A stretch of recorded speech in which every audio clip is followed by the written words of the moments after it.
Our meeting for Education Innovation Policy on this beautiful March 15th will come to order, please. Members, this is our last day to hear bills, and next Tuesday we'll hear the walkthrough of the omnibus, and then next Thursday mark up the omnibus, which means you bring your amendments and we'll send the bill to finance. So we have lots to look forward to as we wind down, and then wind up as we go into the negotiating mode. Members, today in the audience we have elementary principals visiting from across the state, and because we don't have quorum yet, I'm going to take some time to have those principals stand and call out your name, and like you did when you introduced yourselves to me, and the school from which you've come. So let's start here down at my far left. I'm Skip Link. I'm a K-4 principal at Oak Ridge Elementary in the Sartell District. Morning, Rob Carlson, principal at Oxbow Creek Elementary in the Anoka Hennepin School District. Paul Anderson, principal at Sand Creek Elementary in the Anoka Hennepin School District. Dawn Brown, principal at Washington Learning Center of New Ulm. Rita Evans Becker, principal at Meadowbrook Elementary in the Hopkins School District. I'm Greg Zender, I'm the elementary principal at Lakewood Police School in Litchfield. Mary Tillison, principal at a K-3 building, Lake Harriet Lower in Minneapolis. Stephanie Morrison, principal at Pine City Elementary, Twin City. Aaron Shelby, principal at Lakewood in Duluth, and also federal programs coordinator for Duluth Public Schools. I'm John Miller, the executive director of the Minnesota Elementary Principals Association. And I think we have principals picking up materials, but introduce yourself. Yes. I'm Karen Kepler, principal at Meadow Ridge Elementary in the Lafayette District. And yes, please. Did I? Retired principal from Catholic Vita School District. Any other principals? Yes, please. Jill Malin, principal at Indian Mountains Elementary School in Bloomington. And as I told them earlier, oh, excuse me, sir, go ahead. Patrick Smith, principal at Basswood Elementary in Maple Grove, Osceola School District. Now, have I missed anyone? As I was telling them earlier, you know, schools, and these are elementary principals, can't be without school leaders. They are the people in charge of our education every day, and they are the school leaders for teachers, and they're also the school leaders for setting the atmosphere, the environment, the attitude for our students. So they are really important, and I always had great respect for my principals and looked to them as my instructional leader, even though I was in an earlier day of teaching, which I don't think has changed much, except for maybe the students in our classrooms have joined us from other ethnicities more than when I was in my active years of teaching, and that is so great that we can address the needs of all students. I'll call this meeting officially to order because there's a quorum. Members, today we're, as I said at the outset, hearing the last of our bills, and we begin today with House File 2750, a bill about modifying exemptions from compulsory school attendance. Welcome to the testifying table. Representative Bahr, would you move your bill, please, so that we can hear it? Yes, Madam Chair. Thank you. I would like to move House File 2750 to be laid over for possible inclusion in a later omnibus bill. Representative Bahr moves 2750 for possible inclusion in an omnibus bill. Welcome, and please say your name for the record and begin to explain this, and then your testifier. Thank you, Madam Chair. Representative Cal Bahr, and this bill allows for the 3 days when a high school student is being recruited into the armed forces.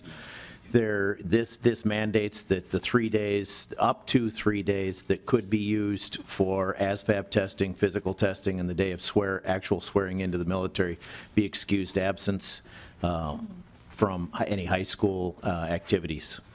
And there's one other minor change that the revisor's office suggested in here, separating a mental health piece out of, or another exemption out of here. They just rearranged a couple of little pieces here. But the majority of the bill is the military, the exemption for the military, or the student to join the military. And as a testifier today, I have Sergeant First Class David Lowell of the Roseville Recruiting Station to explain the particulars. Welcome, Sergeant Lowell. We're so glad to have you, and Sergeant Decker is also in the audience, and they're both recruiters at the Roseville office. So welcome. Please say your name for the record and begin. Sergeant First Class David Lowell. And would you please proceed to give testimony as to why 2750 is a good bill? Absolutely. In Minnesota, you have a very unique combination of things that produces very intelligent young men and women. And for us, having access to schools and being able to reach out to these students to allow them the opportunities to process for enlistment is sometimes challenging. So the ability for us as recruiters to go to schools and have them come with us out of the school, miss a day of school, to be able to join is critical. So for us, if we have a young man or woman who's trying to join, they are under 18, they're allowed to join when they're 17 years old with parental consent. So for our purposes, before we can do any type of work with them to be able to do medical examinations and do the enlistment process, the parents have to sign off, both mother and father, that it's okay for them to work with us. It's a federal form, it's a Department of Defense form, and it has very clear details in there stating that they're authorizing their son or daughter to be transported unsupervised by a recruiter to medical facilities at MAPS to get physicals done, to go take their ASVAB testing, and for the enlistment process. A lot of schools don't recognize that form as an authorization for us to be able to take students out of class. And that hurdle of having to additionally contact parents when they're at work, dealing with frustrations between faculty and various policies that they have that don't recognize that parental authorization can oftentimes cause delays in processing. We've had instances where a gentleman was eligible for a particular program that we were offering, but the program was open at a first come, first served basis. So when we got the announcement, hey, this position's open today, first person to get an applicant on the floor is going to get it. And I'm calling mom and dad, nobody's answering the phone to get a letter to get the kid out of school when I already have an authorization from the parent that the school doesn't recognize.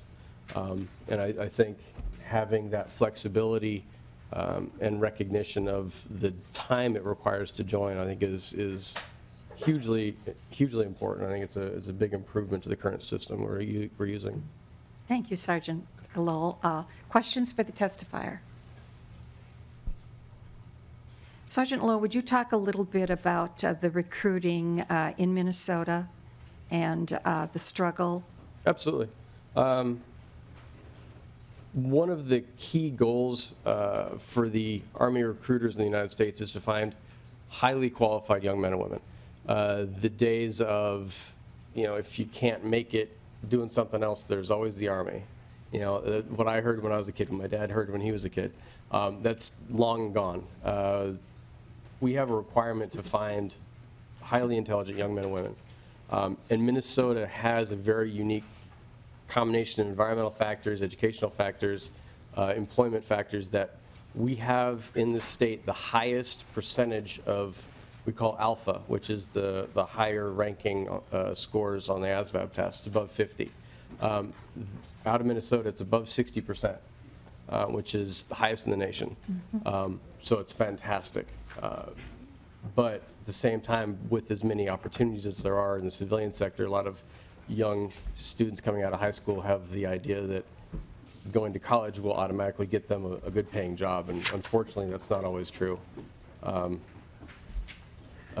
did some research the other day, and according to the Department of Education, 2015, on average in the United States, 19% of college freshmen will be able to complete their four-year degree in a four-year period of time. And with the current education system in high school, most people are getting tracked for college prep. There's very little focus on career development, skills like that, which is where the Army really has a strong foothold. Being able to allow students to pick a job that they want to do, be trained in it, and be certified, so when they're done with their enlistment, they're able to actually be employed without the burden of student debt, and with that confidence and maturity that comes with military service. Thank you, Sergeant Lowell. You're right, confidence and maturity that come. Absolutely. Because our young men and women coming out of high school, they need some time, and I think the military can provide that if they choose that. So thank you very much. Members, still no questions? Very good. Representative Kunesh-Padin, good morning. Thank you. Good morning. Thank you for this. I have a question. What time of year of the school year do these maybe these meetings take place that you would ask a student to leave school for? Sergeant Lowell. Absolutely. The answer is every day. Students are allowed to start processing for the Army 30 days prior to their 17th birthday. As far as being able to enlist, it's as soon as they turn 17 with parental consent. So some students are turning 17 their junior year, some are not turning 17 until their senior year. But generally speaking, a senior can join usually April, give or take, of their junior year. They're considered a senior. And then juniors are allowed to join the reserve at the beginning of their junior year, and they're allowed to join active duty a few weeks after they finish their junior year. So predominantly the senior year is going to be a very busy time in that previous summer, but there is still some activity with juniors. Representative Kunesh-Padin. Thank you. The reason I ask that question is that a junior and senior year, there are a lot of course, academic testing and expectations for completion of their classwork that needs to be done. And I'm wondering if there should be something in this bill that states if it is during like the MCA testing or an expected testing session or anything like that, that a student wouldn't be removed at that time and maybe work around the whole examination and project sort of homework expectation schedule. Representative Bahr, would you like to address that? Yeah, I guess I can give it a whirl here. The ASVAB testing and the physicals and the rest of the 3-day processing, the military has some ability to be flexible around that. But on the other hand, if as far as the MCAs go, if the student there's an opt-out clause in that, you can opt out of the mandated testing. The other pieces, the school assignments and whatnot, they still have to complete all of their school assignments. They still have to graduate. The military is not going to take somebody that has not graduated from high school. GED is probably pretty tough to get into the military these days. It used to be when I was in 1980, you could get in with a GED. It's almost impossible today. The military, you can actually complete a 4-year degree in 2 years in the military with job training and some of the rest of it and finish your credits. So for some students, this is the right choice. For others that are, know they need to go to college for their chosen career path, then they would not be taking this. This is be a one-on-one student basis, and there is flexibility around certain days. But as Sergeant Lowell mentioned, if there's a particular program that a student is looking for and there's only one day available, first come, first served, they would need to grab that. And some of these programs are extremely difficult to get into, but they're extremely rewarding. I have a nephew that he actually runs he's in charge of the nuclear power plant on submarines. So a nuclear engineer, if you can get the opportunity to get into that, I think that would probably trump going to the MCAs that day for that particular student. Representative Kunesh-Podein. Thank you for considering that, and thank you, Chair. Well, when we're looking at different expectations for schools, and we are scoring schools on student achievement, this would certainly make a difference, could make or break a school if there are one or two or more students that are high achieving, and that score would make a difference in the grading or the scoring for that particular school. As a teacher myself and a test coordinator for a number of years, just trying to get kids back into the school to test and make up these tests that are mandatory by the state, it can sometimes really make a big difference in the student schedule as well as the teacher and the testing coordinating. So I would probably suggest that there's something in your bill that says during these standardized testing periods, students would not be exempt unless they have made some kind of previous plans with their school and with the state as far as testing goes. Thank you. Representative Bahr. We can talk about that after we're done here. Thank you. Thank you. I think that would be a good idea. But I do trust that school leaders and teachers also can provide for advice when it comes to our students wanting to get this exemption. Representative Pryor. Thank you, Madam Chair. I would like to understand the bill a little bit better, too. Go ahead. And so my question is on the new language, and it's beginning on line 2.4. It talks about the child's parent or guardian is in an active duty in a branch of the armed forces. So I'm trying to understand what we're providing for by adding this language. Representative Bahr, will you address lines 2.4 and 2.5 and the reason that's included? Because that's new language.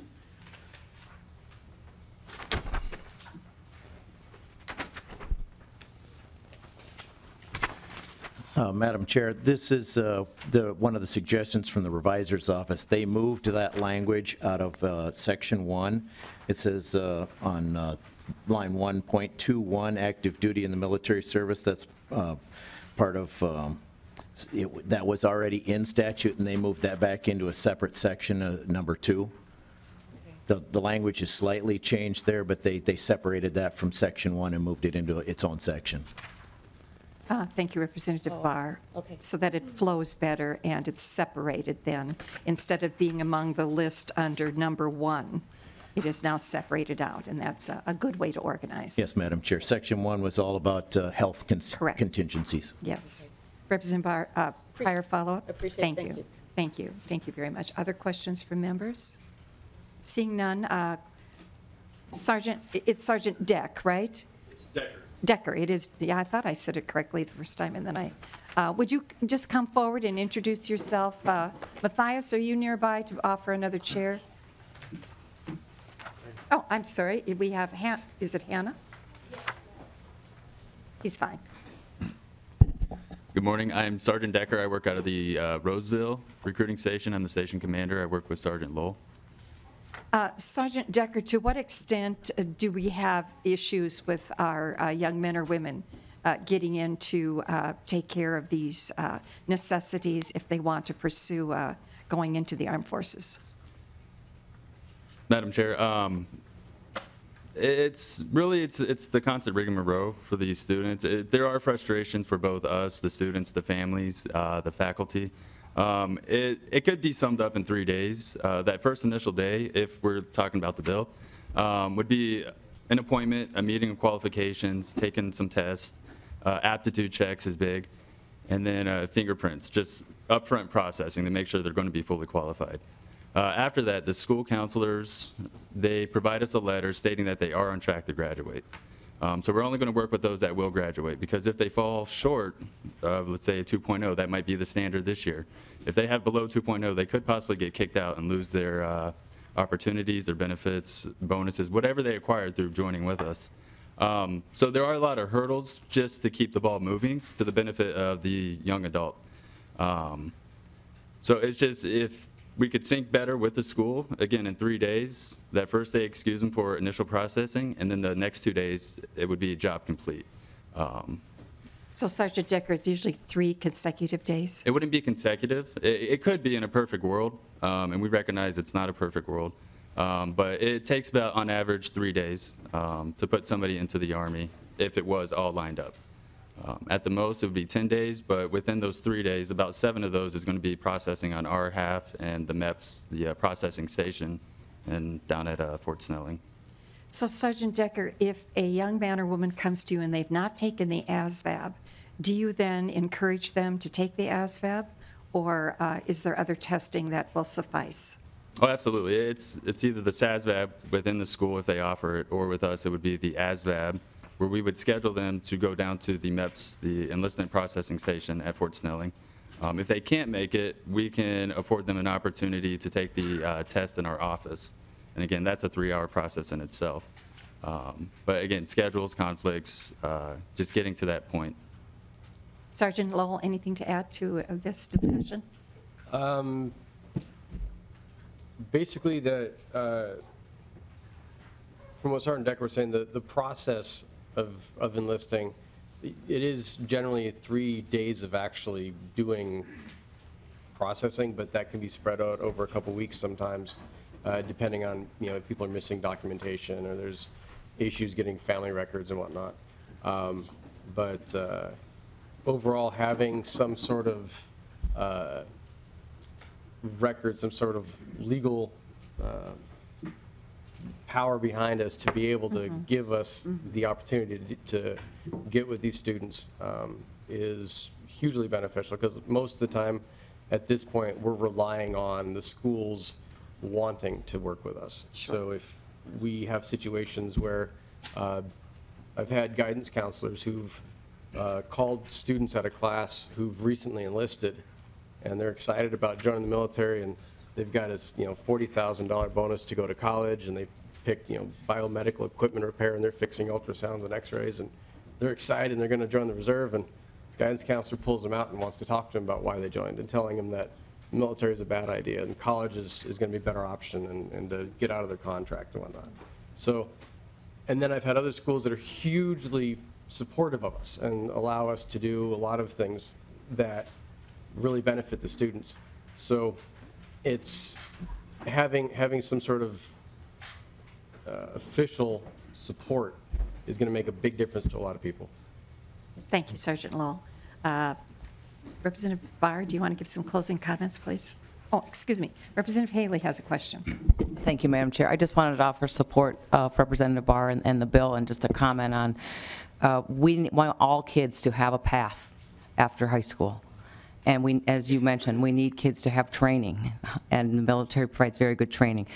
In relation to kids missing school, I'm just kind of shocked that there's such an issue with this. For example, we just had high school hockey tournaments. Oh my gosh, my daughter missed like 5 days for hockey. So to miss some days of school to be making future plans on training and career options is a good thing, and I know kids miss many days to tour colleges as well. So I'm in support of your bill. Thank you, Representative Haley. Closing comments, Representative Bahr. Madam Chair, I guess the closing comments, everything's really been said. Just for a favorable action on the bill, please. Thank you. Thank you, Representative Bahr. With that, the chair lays over 2750 for possible inclusion in an omnibus bill. Thank you, gentlemen, so much for taking time to come today, and best wishes. You are so important to us. Representative Urdahl.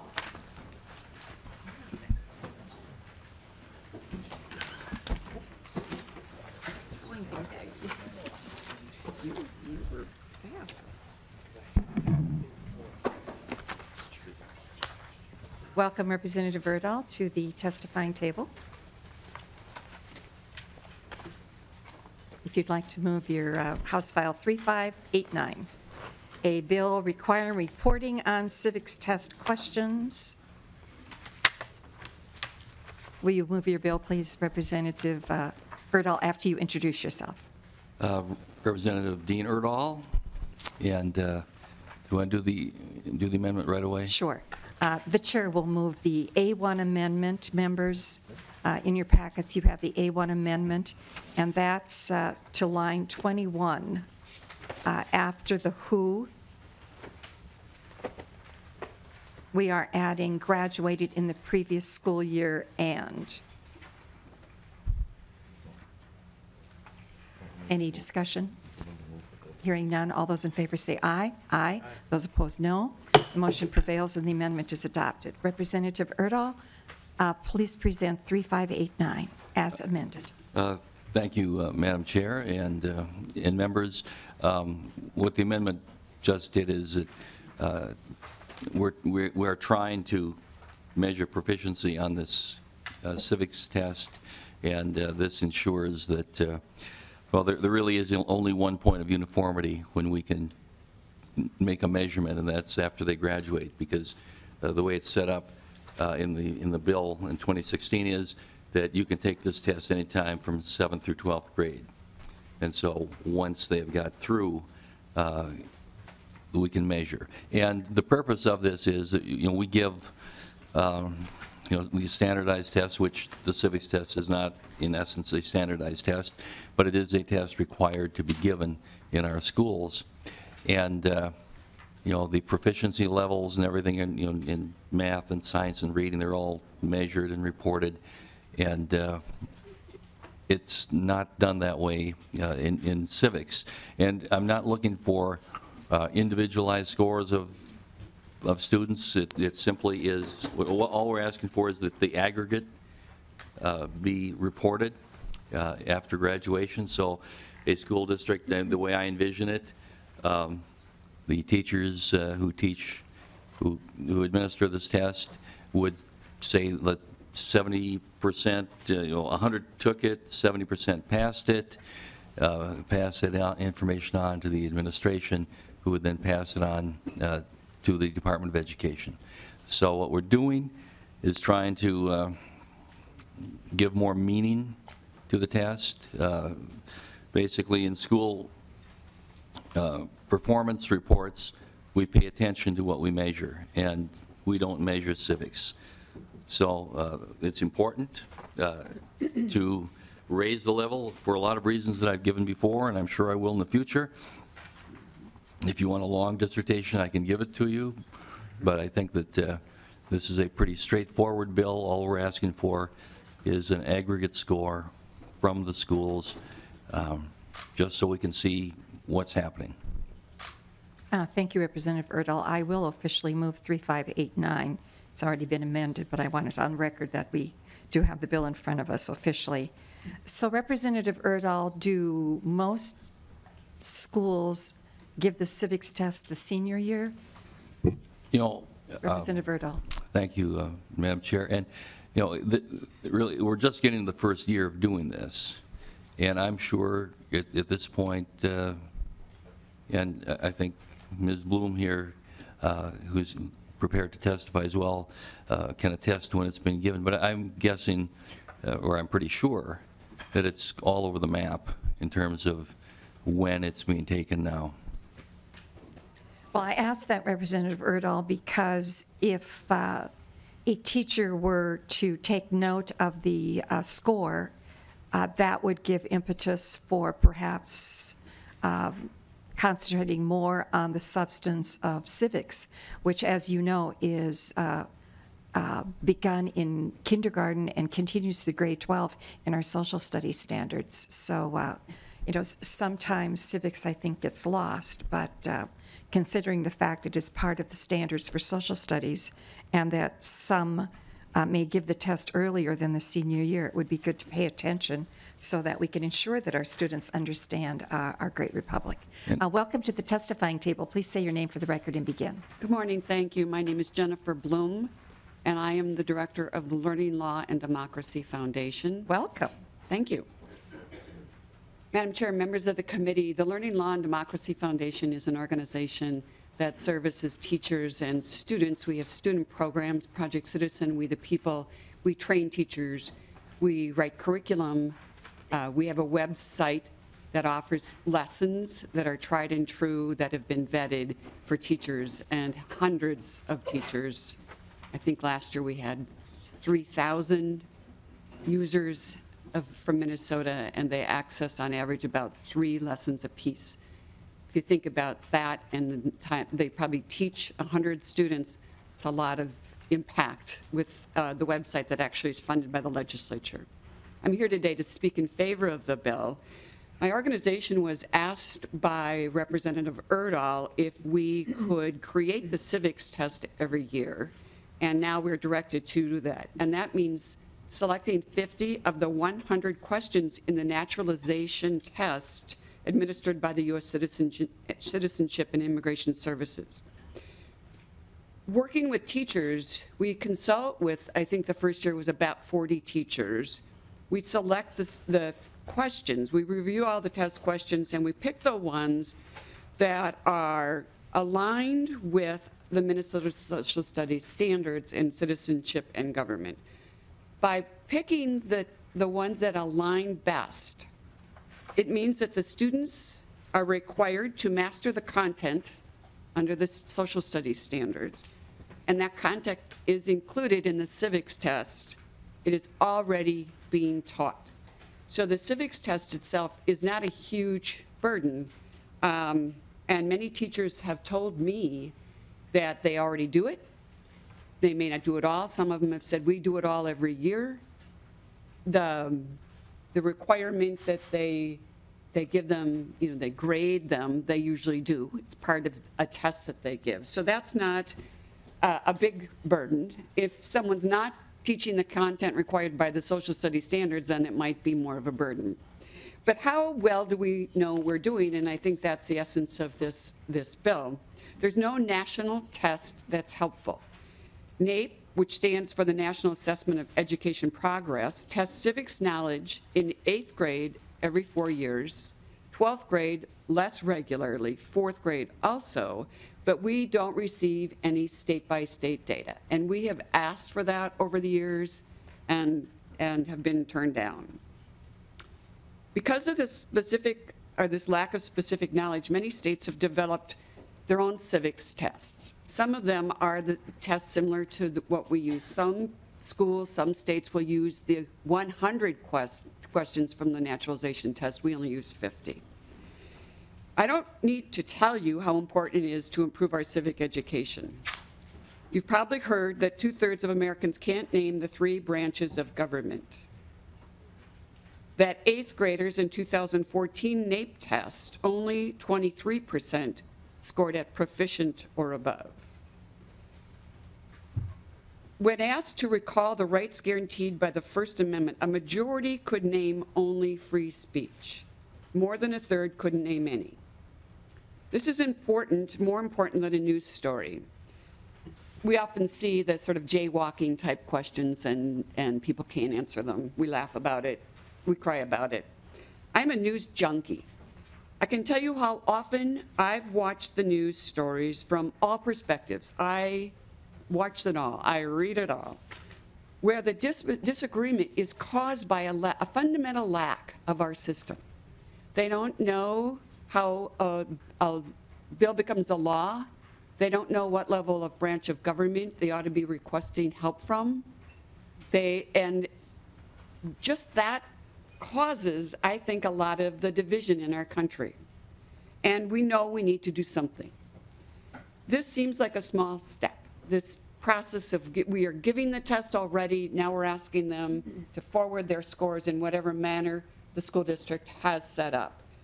By reporting the test scores, the state would be able to target support where it's needed. We work with teachers and students and districts all over the state. And in fact, I'm really glad that the elementary principals are here. We have a project now working with some really top-notch elementary teachers to put together guides for elementary school so that they can beef up their own civic education, but to do that, they need training in how a bill becomes a law, because they also don't have, they aren't social studies masters or majors, and so that's helpful. This will help us help the state of Minnesota do a good job in servicing teachers. Thanks. Thank you, Ms. Bloom. Are there questions for the testifier?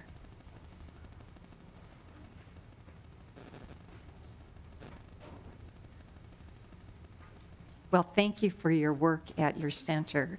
If you're providing this kind of help to teachers, that's just really what we need. And they can access it online, is that it? Ms. Bloom? Yes, they can access online, and we do workshops. And then is there a fee for your workshops, No. Ms. Bloom? Oh, that's excellent to know that we have that a source for helping teachers with that part of the social studies curriculum. Representative Ward has a question. Yes, thank you, Madam Chair. Just do teachers get continuing education credit for these classes? Ms. Bloom? Representative, yes, they do. Very good. Thank you. Closing comments, Representative Urdahl, I know. Excuse me. Oh, yes. So we might have some in the audience who'd like to say something. I forgot about you. Just the positive comments. I know you have to get going, but just hold off. Thank you, Ms. Bloom, for vacating, and we'll hear from concerns. And there might be others in the audience who want to testify as well. I'm sorry. I know that Representative Urdahl has told me he's got to be out of here by 9, so I'm watching the clock. Welcome to the committee, Mr. Oni, and say your name for the record and begin. Madam Chair, committee members, good morning. My name is Adosh Oni, Director of Government Relations. Thanks for the opportunity and a chance to connect briefly with Representative Urdahl around our concerns. I don't think it comes as any surprise to Representative Urdahl or the committee about the commissioner's feelings on the civics test, based on the fact that we have our civic standards spread across our social studies standards, and that students, feel the students are getting the education. Do appreciate the amendment provides a little bit more clarity and manageability around the expectation of the proposal. However, since we would be having to collect the data and districts would have to be sending it to us, we would have to create a system to be able to accept those data on the performance on the civics test and be able to report it out. So just want the committee to be cognizant of the fact that that's going to require some systems build outs at the department, working between the department and Minute on that. Thank you, Mr. Oni. Ms. Dietrich. With the great faith I have in the Department of Education, I know they can do a fine job with that. Welcome, Ms. Dietrich. Please say your name for the record and begin. Thank you, Madam Chair and members of the committee. My name is Denise Dietrich, and I'm here with the on behalf of the Minnesota School Boards Association. And first of all, I want to say that the Minnesota School Boards Association supports a well-rounded education at all grade levels, and we also support locally developed curriculum and implementation of that curriculum. So I want to speak to one piece to this bill, though, today. What this bill does is it actually merges the civics test, which for some school boards, they are still, they have mixed emotions about being required to administer the test that we passed in 2016. And not that they don't value civics, it is just that they thought that administering that test in that particular way at a particular grade level creates a, can create a message that they really don't want to send. And so what I want to speak to here more specifically, though, is that what we are doing in this bill is we are taking the civics test and we are merging it into the accountability system. We are publicly reporting this, an aggregate score. And so let's just look back at our current accountability system. We get it from the World's Best Workforce and from ESSA. They are built on standardized tests that are test the standards for one particular year, not standards that are dispersed among all K-12, and then that they are valid, reliable. They have been tested for bias, and they have been teacher reviewed, all sorts of things. So bringing this test into that accountability system, I think just goes a little bit too far at this time when we are still grappling with the mandated test of 2016.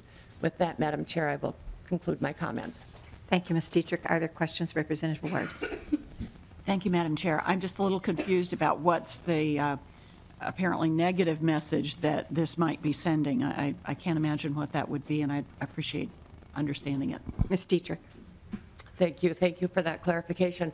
What I was referring to was the number of students not passing that test or having to retake it, that teachers are not teaching these standards, or just that it can look, the civics test as passed can send the wrong message about what is being taught and when in a system. Representative Ward. If I'm understanding what you're saying, I think that's a really sad statement, that we're not doing in our regular curriculum, covering some really basic things in our government.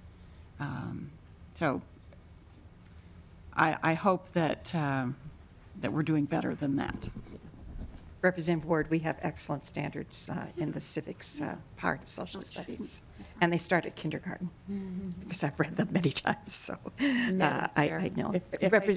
Ms. Dietrich. Yeah, thank you. And if I can just clarify, what we are speaking to here is that the standards being taught being closer to the tests and maybe tested, evaluated in a different way versus a test in 30 out of 50 questions in one particular year. Thank you, Ms. Dietrich. Are there any further questions? Is there anyone in the audience who would like to speak to this proposal? Thank you, Ms. Dietrich, and all who have spoken. Representative Urdahl, now you get to do your closing comments. Well, thank you very much. I appreciate the conversation. Certainly appreciate I'm sure, future willingness of the school board to work, school board association to work to make this work. The fact is this, and I know the school boards and everyone else should be concerned, that we have a very low proficiency rate in the state of Minnesota, lower than the national average in dealing with civics. I understand that we have very fine standards throughout our curriculum, but somehow, some way, the way we're doing this isn't working. And what I have been doing and will continue to do is to raise the level of awareness and accountability until we are much more proficient in civics education. So thank you. Thank you, Representative Urdahl. And for those in the audience, Representative Urdahl is a retired social studies teacher, a writer, and quite renowned for his work in Just an all-around history. good guy. So I understand his passion, and he's going off now to speak to a group who are talking about American Indian education. So I thank you, Representative Urdahl. With that, the chair lays over 3589 as amended for possible inclusion in an omnibus bill. Representative Jessup. Before we begin that part of our meeting, Representative Bahr, would you move the minutes for approval from March 13? Yes, Madam Chair, I move approval of the minutes from the March 13th meeting. Representative Bahr moves approval of the March 13 minutes. Is there any discussion? Hearing none, all those in favor say aye. Aye. Those opposed, no. The motion prevails, and the minutes for March 13 are approved. Representative Jessup, thank you for coming to the table. And will you say your name for the record? And the chair will move, so we don't forget to do this, House File 3692 to be re-referred to the Committee on Education Finance. Please begin. Madam Chair, thank you. Representative Randy Jessup, and I am here before you to move House 3692 as you have stated, and also, Madam Chair, if we could consider a amendment to the bill.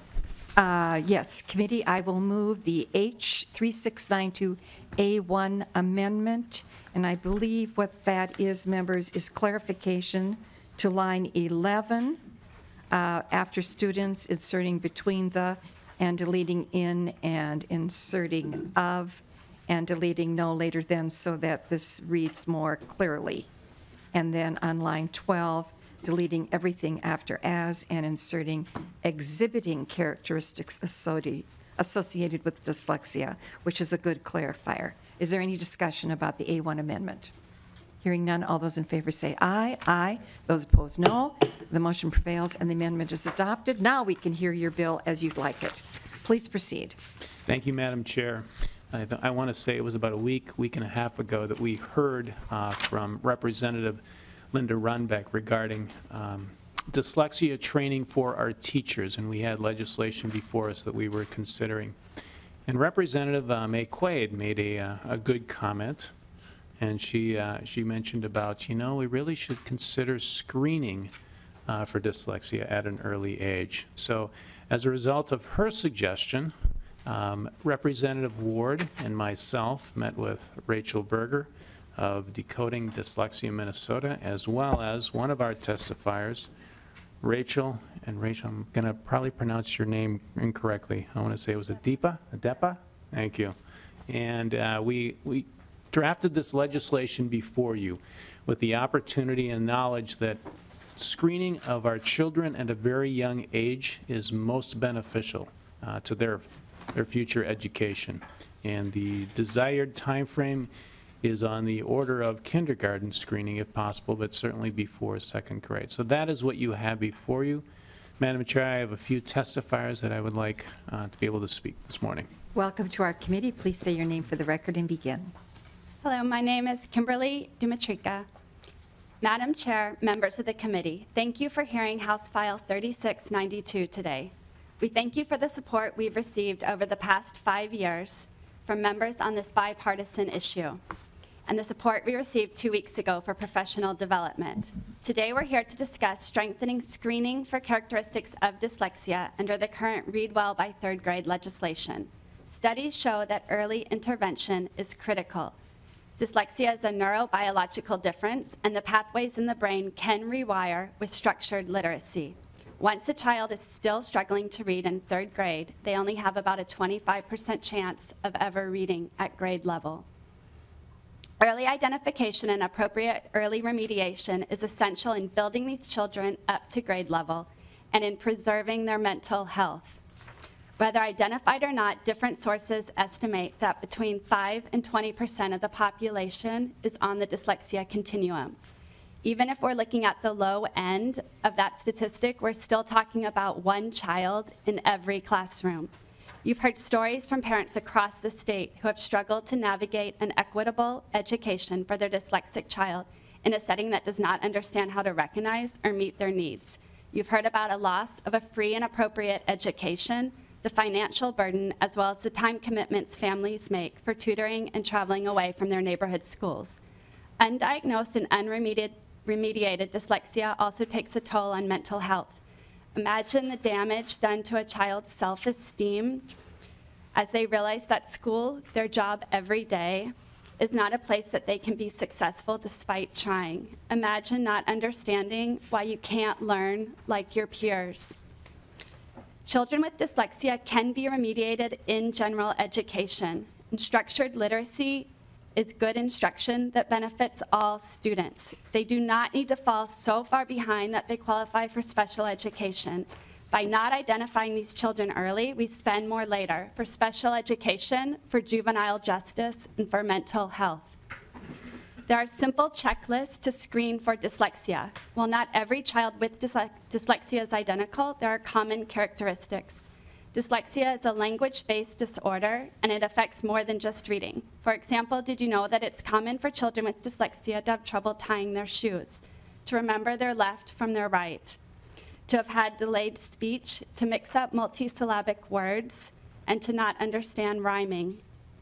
When we talk about screening, we are not referring to a full neuropsychological evaluation to diagnose dyslexia.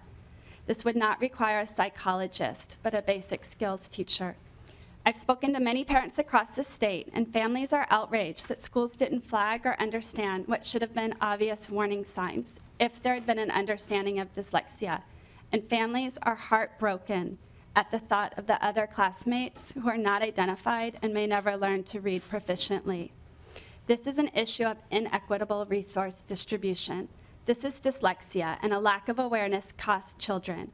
With 43% of Minnesota students leaving third grade not reading proficiently per the MCAs, we are failing our students. Madam Chair, members of the committee, on behalf of Minnesota students, we come before you because we want to make sure that every child is screened, not diagnosed, but screened for characteristics of dyslexia and is able to receive proper early remediation. Thank you for your time. Thank you for your testimony. And another testifier?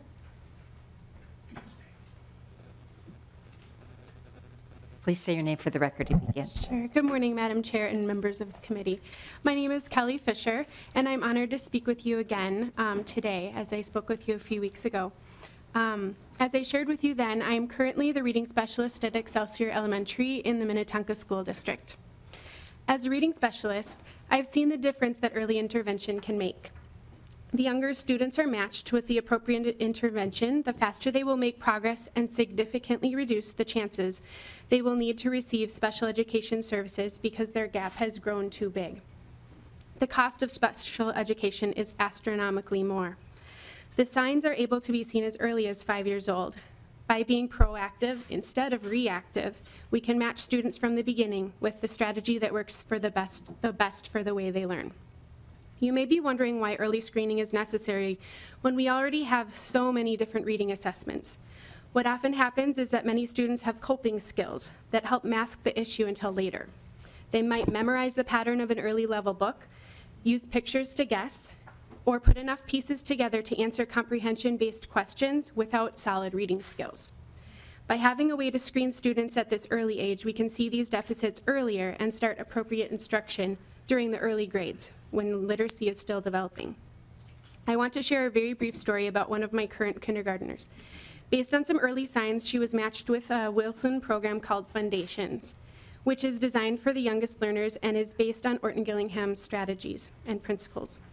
This student started intervention the 6th week of her kindergarten year and now knows all her letters, sounds, letter formation, and is ready to start putting sounds together to form words. Her success this year with the right kind of intervention has prevented her from having a loss of self-esteem, kept her gap from peers minimal, and set her up for success.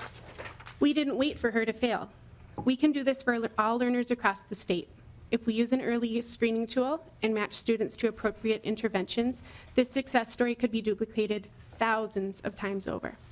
Dyslexia was first documented before 1900. It's long overdue to implement some early screening tools in our schools to help all readers achieve success. Thank you for your excitement and support for readers in Minnesota. Thank you very much. And our next testifier, please say your name for the record and begin. I'm Michelle Quickstead, Madam Chair, Committee. Thank you for welcoming me here today.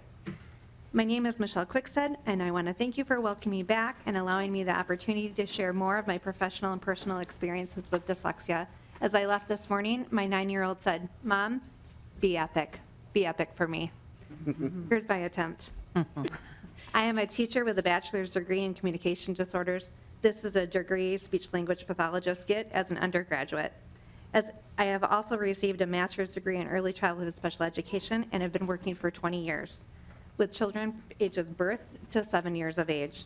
As an early intervention teacher, I have collaborated with over 100 preschool and kindergarten teachers and stand witness here today that when classrooms have implemented dyslexia best practices for pre-literacy activities, such as systematic multisensory approaches, their students' reading skills have far outpaced the classrooms that simply employ rote learning and repetition. Decades of comprehensive research show that children's earliest experiences play a critical role in brain development.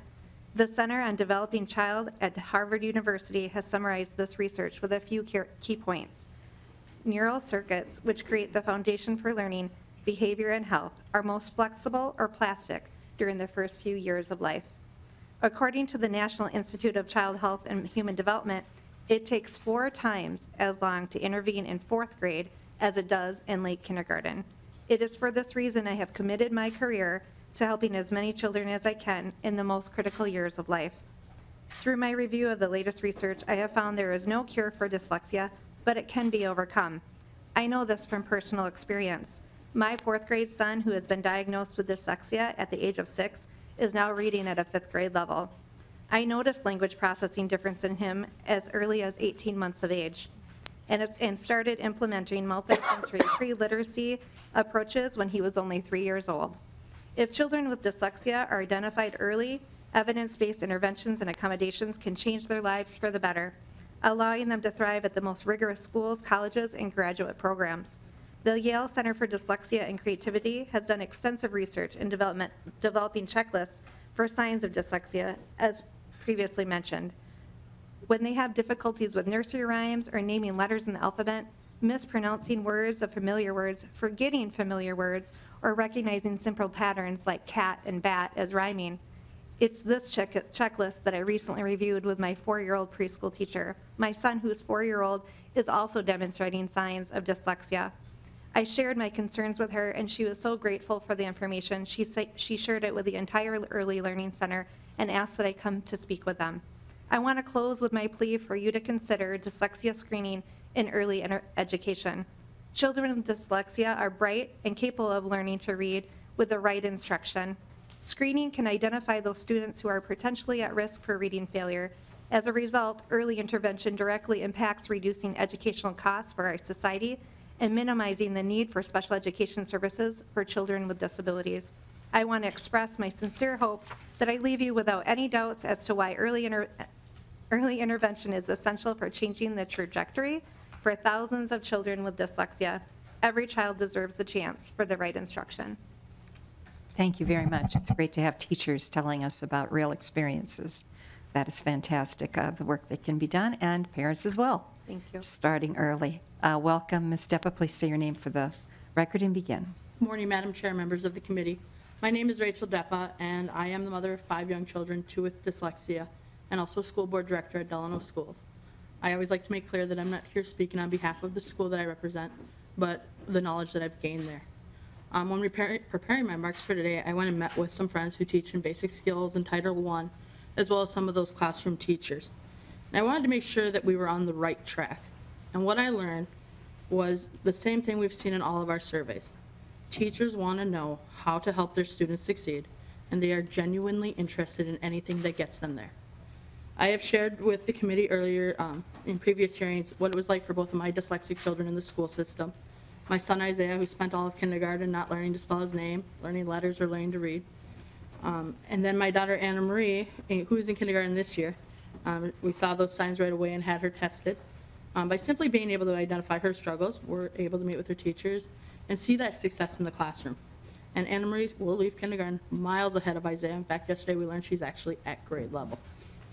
Situations like mine are where I believe that House File 3692 begins to relieve some of the equity issues in our public schools. Had Isaiah's teacher been told that he showed signs of dyslexia, she would have pulled him for effective remediation. How many students are going to go through these ineffective interventions, wasting school resources like my son, because no one knows they have the signs of dyslexia? How many children with dyslexia are now in special education because they fell just too far behind? As a school board member, I'm always concerned about unfunded mandates. I know this is something that must be weighing in the back of your heads as I speak. I can only imagine that thoughts like this is a policy year, not a fiscal year. And how do we push an unfunded mandate on schools who just came to us saying fully fund special education are going through your head? I want to share with you a thought that may ease that. $9,000 is how much extra it costs per year to educate a child in special education. $1,200 to $2,500 is what it costs to do a full special education evaluation on a child. These evaluations involve everyone from your classroom teachers, to your special ed department, to your school nurse, to your administration. In comparison, there are screeners on the market right now that cost $1 per student and can be done during the screening process that most schools use in their kindergarten year. These screenings can be done by your basic skills teacher who's already in their screening. They can be done by a Title I teacher. They can be done by a regular classroom teacher. Our school could have paid $1 to identify my son and begin remediation. It cost us $2,200. I would argue that the time and money spent on screening students for the signs and traits of dyslexia will ultimately be cost-saving. It will allow our teachers to identify and help students early and effectively, in many cases before that need for special education arises. This leads to equity. Every student has the right to learn to read, and giving teachers the knowledge of who in their classroom shows traits of dyslexia is a big step towards those equitable outcomes in reading for all children, not just those who can afford it. Thank you. Thank you, Ms. Deppa. Are there questions for the testifiers? Representative Fryer. Thank you, Madam Chair. Yes, so I just, when we talk about dyslexia, I get really excited because, I have dyslexia, and I knew that I had it. And the B and Ds, yeah, how can you tell those apart? But you can be on that end of the spectrum where you cope. And so I guess I have a couple questions about identifying and catching all of our kids, because so I never fell behind on reading level, and my daughter never fell behind on reading level, and my granddaughter is never going to fall behind on reading level, but we all have traits. And so would we be caught, would we be diagnosed and through the screening that we have these issues that makes it different for how we learn how to read? Who would like to take that, Ms. Deppa or Ms. Quickstead? I can take it. Okay, Ms. Deppa. Madam Chair. So the screener, first of all, we want to be clear, is not going to diagnose anybody. Okay. We don't want to get into that issue. That's a doctor's evaluation. My son, who's in 4th grade, would not be caught by a screener right now. He just won't, because he's been remediated so far. But the screener is not going to just test that reading level. It's looking at things like right from left, the ability to tie shoes. The basic skills teacher that we have told me that she took 12 students of hers and it caught every single one. And she knew they were dyslexic, but they don't have diagnoses. But she wanted to see if this screener would be effective. She also screened my son and my daughter, and she told me my son screened out. She goes, he's actually, he wouldn't be picked up by that screener as a 4th grader with 3 years of tutoring. And so it probably will not catch everyone. We worry about over-screening.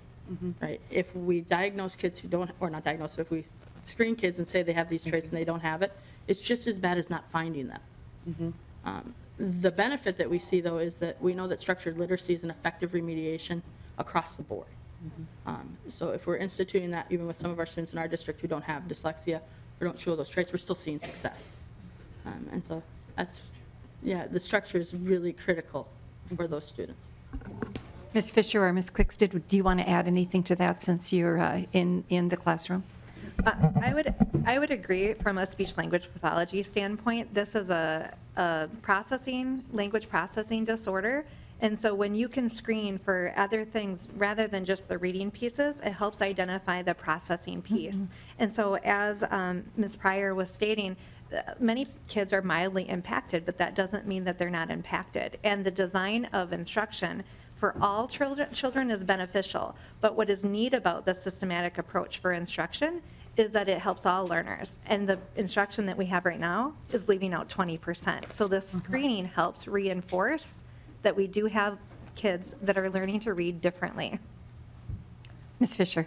And I would just say to Representative Pryor that we, right now, a lot of what we have in place misses those coping skill, or it misses the kids who have those coping skills, and a screening like this would really help to isolate those deficit areas before any of those strategies start to fail later on, or before some of those kids go through the struggle that they wouldn't have necessarily needed to go through to get to that success point. Representative Pryor, follow-up. Thank you very much, Madam Chair.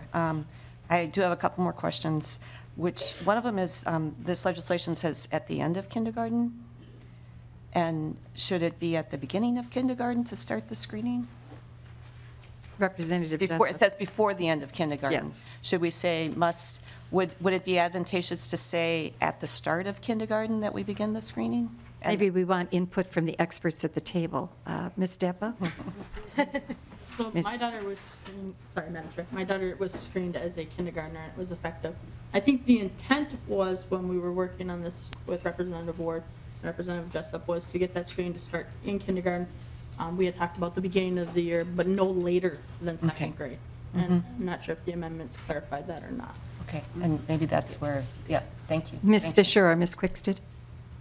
The time when we should screen, because you mentioned earlier. Well, preschool screening would be great. Yes. I think we're trying to attach it to something that would not add on additional cost or time. So I think it makes sense for us to be efficient when most people are thinking about reading in kindergarten, but we know that through research that it can be identified earlier. It's less reliable the earlier you try to identify. Okay. Madam Chair. Representative Ward. Thank you, Madam Chair. I just would like to add that I was initially pushing for part of the preschool screening that it would be as early as possible. And not only is it maybe, I think you're saying less reliable, but we would have to train people to administer this part of the test, to add it to the preschool screening. And so that was a barrier to trying to add that to the bill. Thank you. Thank you for the clarification. Thank you for that input. Representative May-Quade. Thank you, Madam Chair. Representative Jessup and to all the testifiers, I'm floored. I don't think I've ever had a meeting and then come to a committee and made a suggestion and have it turn into a bill. This is incredible, and I'm very excited to see this. My questions were mostly about the timeline as well, but Representative Ward kind of answered those questions. I think if I was going to look at timeline, maybe it would be closer to first grade instead of second grade, because we know that by the time kids get to third grade, if they're not there, it's kind of too late. But this is wonderful. I'm having a wonderful morning right now. Representative Jessup, Representative Ward, thank you so much for doing this. This is great. Thank you, Representative May-Quade. We have other questions? No? Let's hear from those who may have concerns or would like to add to this discussion. Who might be in the audience? Ms. Dietrich? Thank you very much. Great to have you here today to give this kind of professional input. Welcome. Say your name for the record and begin. Good morning again, Madam Chair and members of the committee. My name is Denise Dietrich with the Minnesota School Boards Association, and I want to definitely make sure that we all understand that Minnesota School Boards Association supports early intervention and diagnosis in identifying barriers to reading and math very early on. We had, when we originally read the bill and the amendment, we did have some questions about the implementation and the timing and some of those things that have been addressed, and who would do the screening at what grade levels, and some of those details, and it seems like some of those have been answered thus far. And the one that I thought was enlightening to me when I heard the testimony was that, and I would like to add that I think maybe screening needs to be defined, especially in the K-12 system, because so many times we think of the word screening as in preschool screening, and so this uses the word screening, I think, in a little bit different way. And so the other thing is that the other school board member that spoke earlier identified our other concern, and that is, of course, cost. If you're going to implement a very widespread screening system into the K-12 system, there are going to be training costs and other costs associated with it, because I would guess it would be more than just K-12 teachers that would need to be familiar with this checklist. And so we would be also very concerned about the cost, and to make sure that it does get funded so that it gets implemented correctly. Thank you, Madam Chair. Thank you, Ms. Dietrich. Are there questions for the testifier?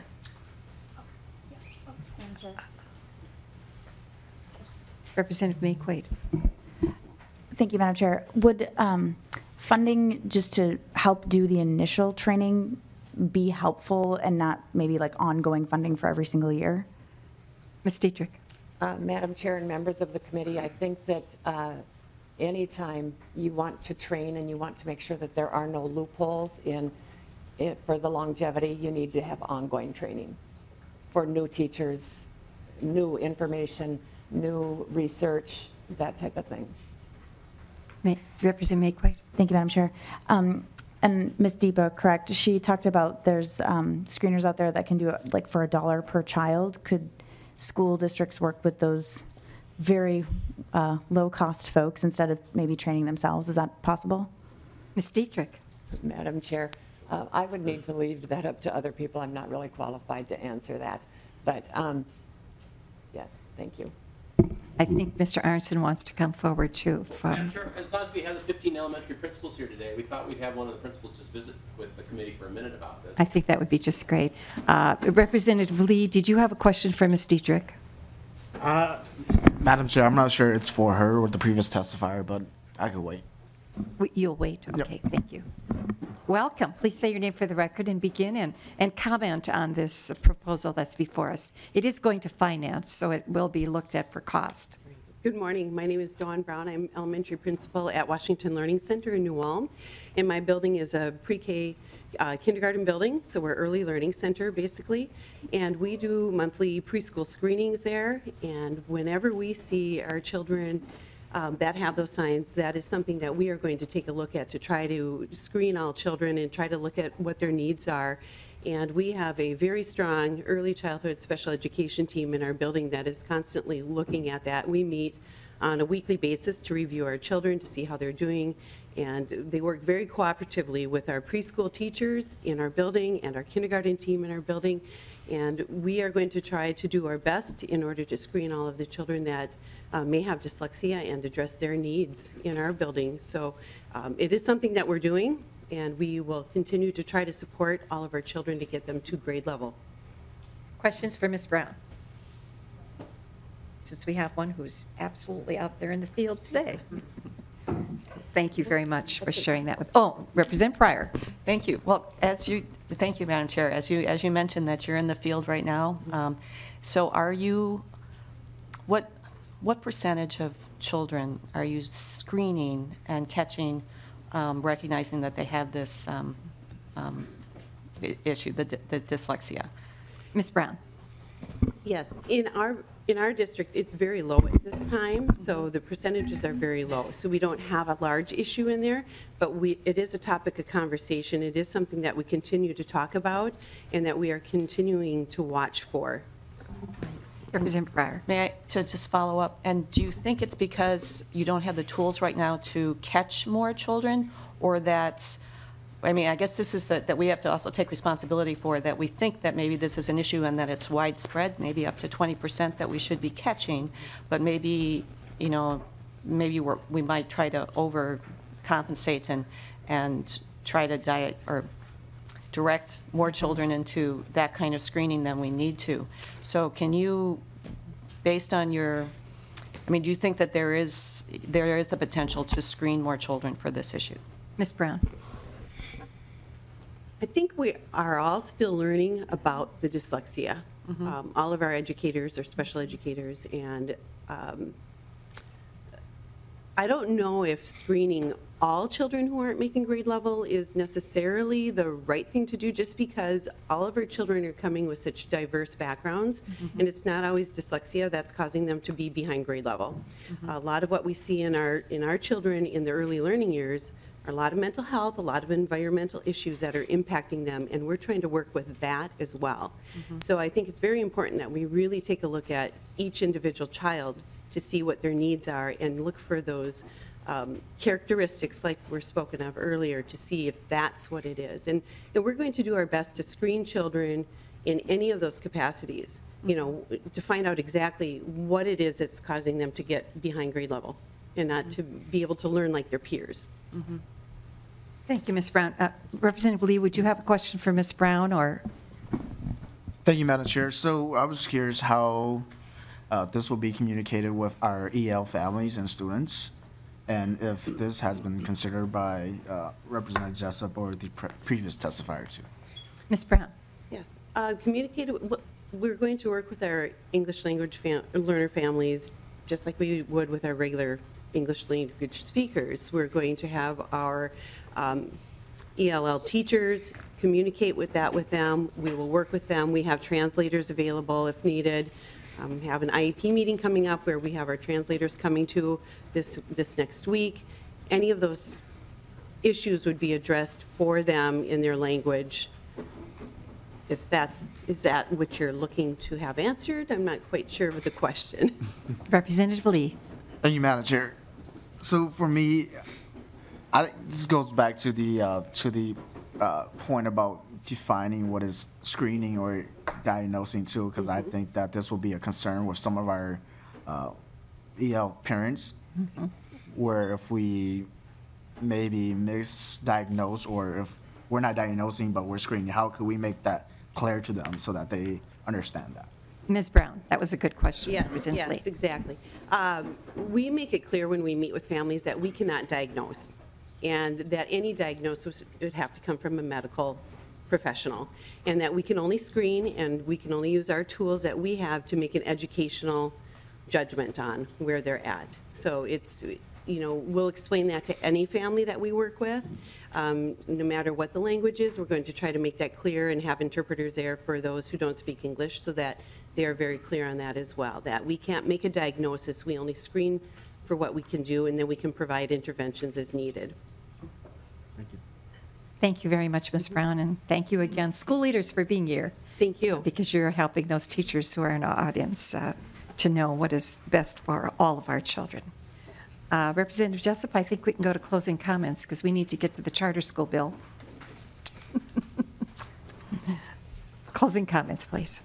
Madam Chair, thank you very much, and committee, thank you very much for consideration. One just final point is the effective date for this pending legislation would be July 1 of 2019. It would not be this summer, it would be 2019. And the reason for that is we heard from Representative Linda Runbeck's bill that we are looking for training for teachers, 2 hours of dyslexia training over this next year. And the idea would be is that we would transition into screening once our teachers have the training.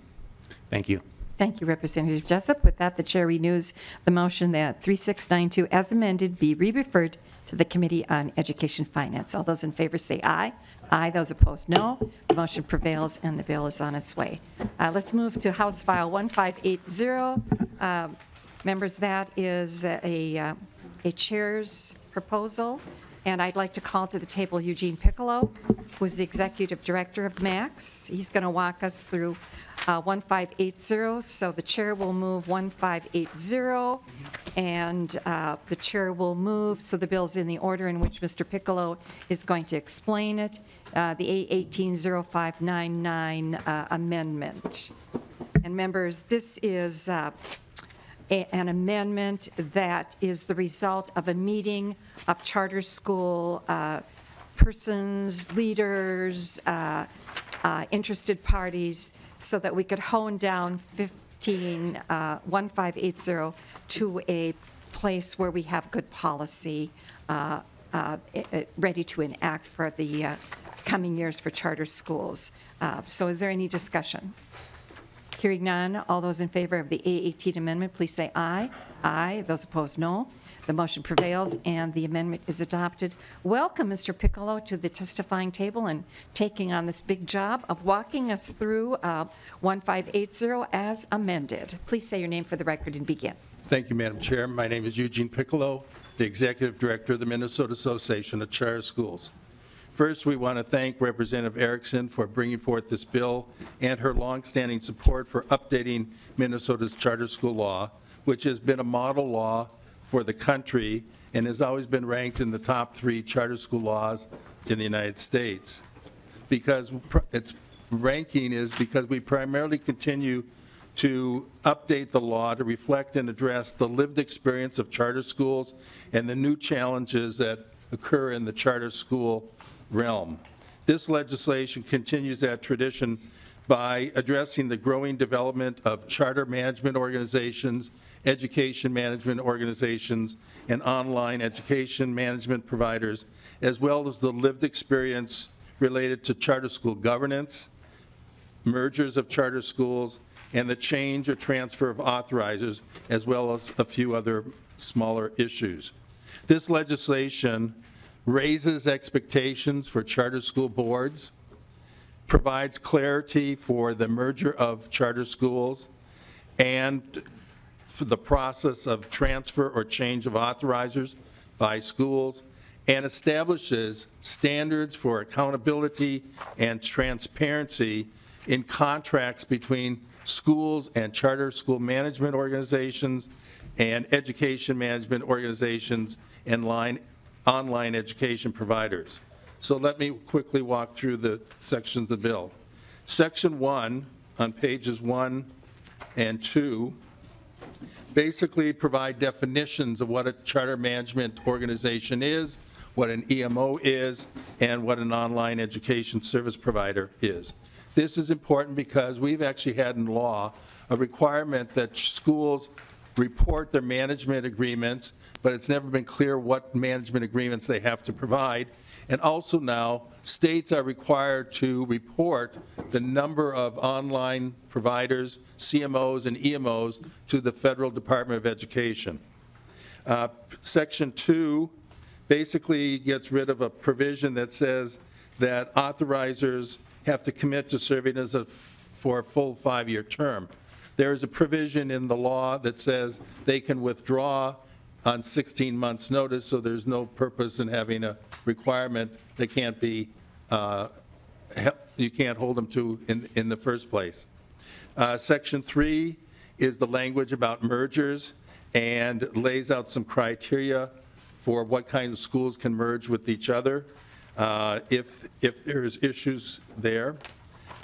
Section 4 basically says that term of office for charter school boards, it begins on July 1st. Currently, we have boards that begin their terms in 10 different months of the year, and there's a cycle of governance that kind of flows with the fiscal year, and so therefore we want to make sure that this is one way of improving governance. Section 5 deals with the membership of a board and the structure of boards, and just clarifies that teachers who are on the board have to be actually teaching in the school, not serving in an administrative position. Section 6 clarifies the process, the legal process for changing board structure.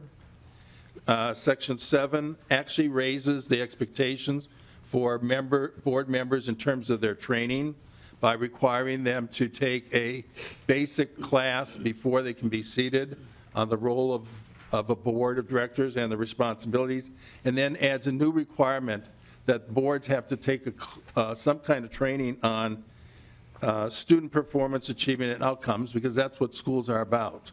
And boards need to know what their role is in that oversight of that area.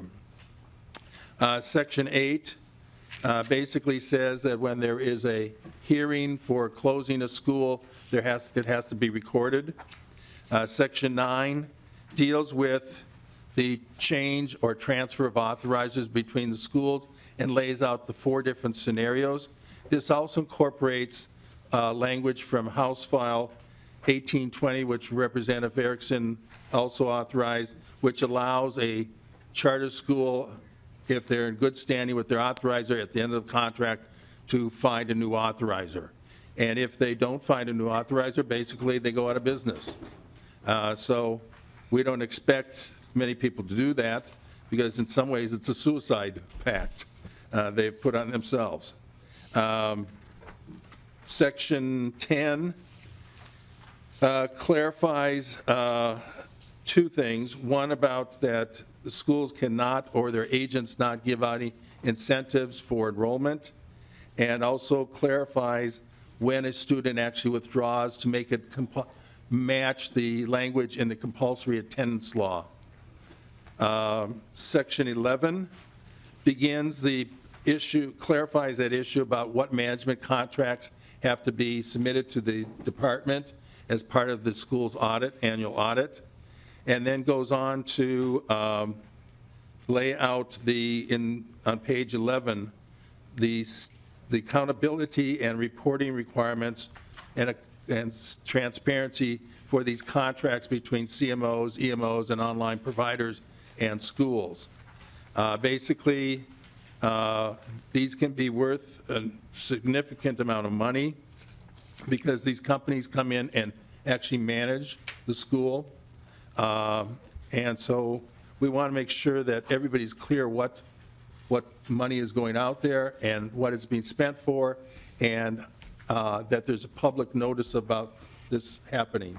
So there's real transparency in that.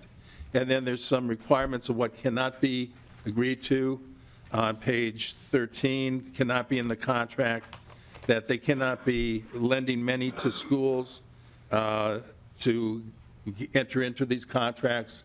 And we've had that occur once already. And we're trying to put a stop to these practices before they become too widespread. The section 12 is that schools have to document their efforts to outreach to low-income families, community of students of color, and students at risk, and then repeals the current section, subdivision 5 of the law, and that's replaced by that section 9 in the delete all amendment. Thank you, Mr. Piccolo. Are there questions for Mr. Piccolo? Representative Pryor. Thank you, Madam Chair. When we're talking about mergers of schools, Yes. The language that you have now or what we have in statute, would it cover if a charter school were merging with a school district? No. Mr. Piccolo. Madam Chair, Representative Pryor, it would not cover mergers between a district and a charter school. This really only covers mergers between two charter schools, Okay. which has occurred a couple times, and there's been kind of ad hoc processes, and so this just kind of puts some parameters around how that occurs. Representative Pryor. And as a follow-up, and perhaps this was for Ms. Parra. for Ms. Parra, is there anything in the language that we're writing now that would prohibit a charter school from merging with the public school system? Ms. Parra. Madam Chair, Representative Pryor, I don't believe anything in these changes would prohibit that. Representative Pryor. Thank you, Madam Chair. And in existing statutes? Madam Parra. Chair, Representative Pryor, I don't recall right now what statute provides, but I can check on that. Check on that. And if I then redirect to follow-up then, thank you, Madam Chair. Do you think that if we, is there anything that we would need to clarify if this were to take place of a public school, of a charter school merging with a public school, that we would need to write legislation surrounding that contingency? Mr. Piccolo. Madam Chair, Representative Pryor, yes, there would be a requirement for new legislation or an amendment to the current law, because if a charter school closes, it has to liquidate its assets, and all assets go back to the state treasury under current law. Representative Pryor, does that satisfy? Thank you, Madam Good. Chair. Any other questions for Mr. Piccolo? Representative May-Quade. Thank you, Madam Chair. Mr. Piccolo, and this is going to be mostly because I never went to a charter school and I'm a freshman, so I apologize if everyone else on the committee knows the answers. And so I was reading in the House research that EMOs, or educational management organizations, are for-profit entities. How do they make their profit? Mr. Piccolo. Madam Chair, Representative McQuaid, the EMOs make their profit by the fee they charge, and obviously they charge a higher fee to include a profit margin for their services. Representative May-Quade. Thank you, Madam Chair. And they're charging the fee to the charter school, correct? Mr. Piccolo. Madam Chair, Representative McQuaid, that is true, yes. Representative May-Quade. Thank you, Madam Chair. And Mr. Piccolo, the money that charter schools get, they're public dollars, correct? Mr. Piccolo. Madam Chair, Representative McQuaid, charter schools are public schools, and they do get state money and federal money. They do not get local property tax money, but they are public schools, and yes, so it is public money that is going to a private organization. Mr. Piccolo, do we have an EMO in Minnesota? Madam Chair, yes, we have two EMOs at the current time. One is called Athlos, which has a school in Brooklyn Park and one in St. Cloud. And the other EMO is called, excuse me, I forget what its name is right off the bat. But there's another one, and there's also 4 CMOs. Minnesota has not had a tradition of CMOs and EMOs like many states, where the vast majority of schools are run by CMOs and EMOs. Our tradition has always been what are called ma and pa charter schools, because they're created by the people in the community, by parents, teachers, and community members, rather than some corporation that comes in and puts up schools all over the place. And that has always been, I think, one of the strengths of Minnesota, but we are facing the same pressures now, and that's why we need this legislation to be able to put some, at least transparency and accountability of what's going on with these CMOs and EMOs. Thank you, Mr. Piccolo. Mr. McKenzie from the Association of Charter School Authorizers. I believe you're in the audience. Would you come forward? You would like to comment, and maybe that will help Representative May-Quade understand, too, the EMO issue that she's raised. Welcome to our committee, and please say your name for the record and begin. Thank you, Madam Chair. Larry McKenzie here on behalf of the Minnesota Association of Charter School Authorizers. Please proceed. And so first, I'd like to say, again, thank you as well on behalf of the Charter School Authorizers for your work with charter schools.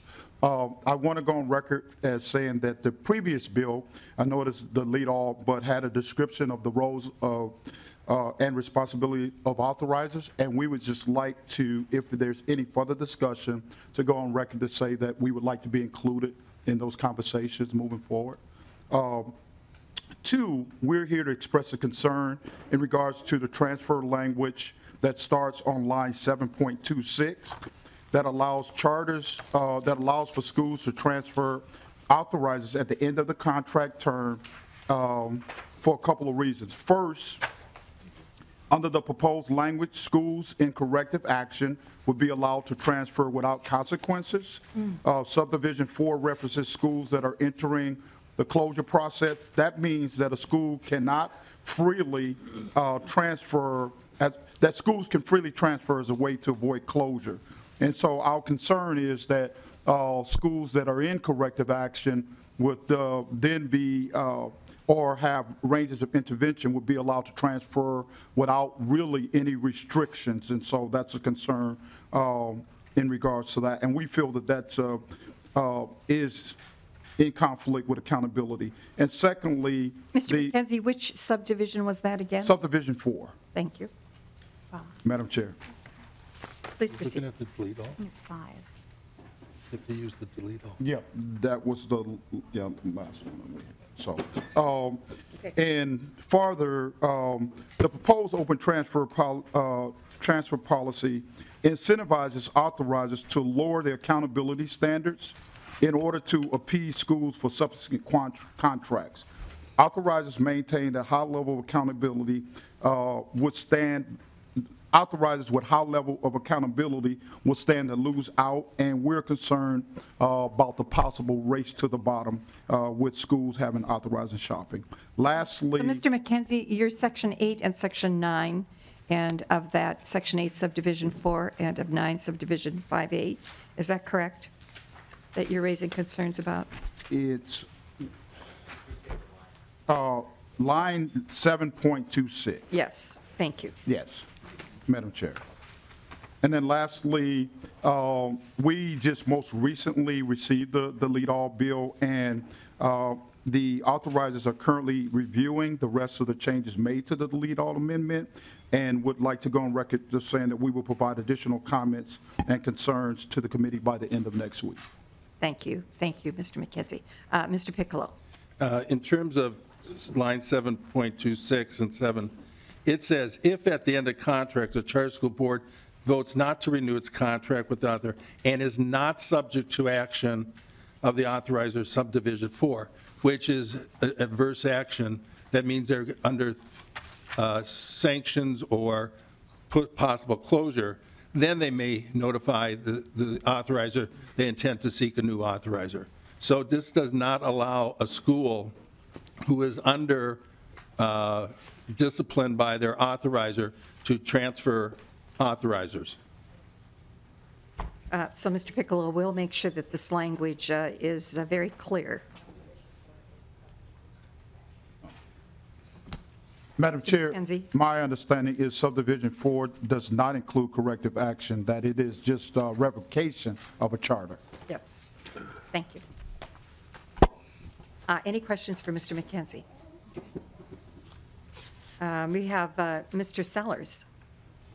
Stay there, Mr. McKenzie, because we may have more questions, but Daniel Sellers is going to join us. welcome. Please say your name for the record and begin. Good morning, Madam Chair. My name is Daniel Sellers, Executive Director with Ed Allies, statewide education advocacy nonprofit working to ensure all students have access to a rigorous and engaging education. I'll keep my comments brief and just say that I share Mr. McKenzie's concerns with within Section 9, Subdivision 5A, line 7.26. Yes, schools that are subject to action under Subdivision 4 would not be eligible to transfer, but we worry that just giving schools the opportunity to transfer authorizers without permission or without mutual agreement from the authorizers does may lead to an avoidance of accountability. And you've got that we believe that we need more accountability in the charter sector, not less. And the idea that that charter schools can leave an authorizer that they may feel like is providing too much accountability to find one that is providing less accountability, like Mr. McKenzie said, we believe could lead to a race to the bottom. Current law requires mutual agreement between the charter school and authorizer, and I actually worry both from the charter school provision but also from the authorizer position that this provision could encourage authorizers to lower instead of raise their standards for accountability for charter schools. As a means to attract potentially underperforming charter schools, those schools that need the highest level of accountability, and in a means to attract them to leave one authorizer and come over to them. Thank you very much. Thank you, Mr. Sellers. Are there questions for Mr. Sellers? Mr. Piccolo. Again, Madam Chair, there is no race to the bottom. That we are, at one time we had 51 authorizers. We will be down to 13 authorizers next year because authorizers are leaving the field because of the requirements on them. So there is no race to the bottom. There is no, the contracts are supposed to be mutual, equal parties. When one party has all the power to determine whether or not the other party can enter into the agreement, there is no valid contract under law. So all this does is say that if a charter school is in good standing with their authorizer, at the end of their contract, they can transfer authorizers. And if they cannot find an authorizer, because they have to give notice, if they cannot find a new authorizer, they go out of business. So it would be the school board basically saying, we don't want to stay in business if we can't find an authorizer. I can't believe there are that many school boards that are that kind of, would take action that serious that would put them in jeopardy in terms of their existence. Well, members, you can see that charter schools can get pretty interesting here. We don't have agreement, and gentlemen, you're going to have to work this out if I'm going to include any of this in the omnibus bill. Yep. Is there anyone in the audience who would like to testify with concerns or with support? Okay, members, I'll make my closing comments, and thank you, Mr. Piccolo, for being here, Mr. McKenzie, and Mr. Sellers. Representative Kunish-Padin, did you have a question for a testifier? Oh, we have somebody else joining us. Who did you want to ask? I'm sorry. For Mr. Piccolo? Yes, please. Yes, go ahead. Thank you. You said that authorizers went from what to 13? Yes. Madam Chair, Representative. At one time, we had 51 authorizers. We're now, as of next year, we'll be down to 13. Can you explain what caused that reduction, Mr. Piccolo? Thank you. Madam Chair, Representative. A couple different things. One, in 2009, actually, this legislature did a major overhaul of the law. And one of the provisions in that was to change from the concept of sponsors to authorizers. Because sponsors were seen as kind of, that they just signed their name on the paper that they were going to sponsor this school. And there were sponsors, some were school districts, some were nonprofits and others, who actually never even stepped foot in the building that they were supposed to be overseeing. So in 2009, the law was changed to say, okay, we're moving from this concept of sponsors, which people thought, well, that means their friend and their buddy and stuff, to say, no, they're actually have some authority. And part of that was they had to demonstrate they had some processes, that they had some capacity to do the job of oversight. And it also put in a requirement that every 5 years, the authorizer's performance will be reviewed by the Department of Education, so that if an authorizer was not doing its job, it could be put out of the authorizing business. And we had a number of organizations, both school districts and nonprofits and colleges, who said we don't want to do all that extra work of coming up with processes and so forth, and so they've left the field. Representative Kunesh-Podein. Thank you, Madam Chair. So it sounds like this is a lot of work for these authorizers. Yes. And that there are pretty stringent expectations from these authorizers that they are not willing to put forth. My question is, are they compensated for something like that? Mr. Piccolo. Madam Chair, Representative. Yes, authorizers do get a fee from the schools they authorize. It is a minimum of 1 pupil unit. So this year, that would be, this coming year, would be $6,312. Correct. Up to a maximum of 4 pupil units, which would be 24,000 something or other, without doing quick math in my head. Or if they're somewhere in between, it's a per pupil amount that's connected to the formula. So yes, they do get compensated, and the schools actually compensate them for doing the oversight, their oversight role. Representative Kunesh-Podein. Madam Chair, thank you. And so these funds are public dollars that are going to the charter school, and then the charter school is compensating the authorizers. Am I correct? Madam Chair. Madam Chair, Representative, yes, that is true.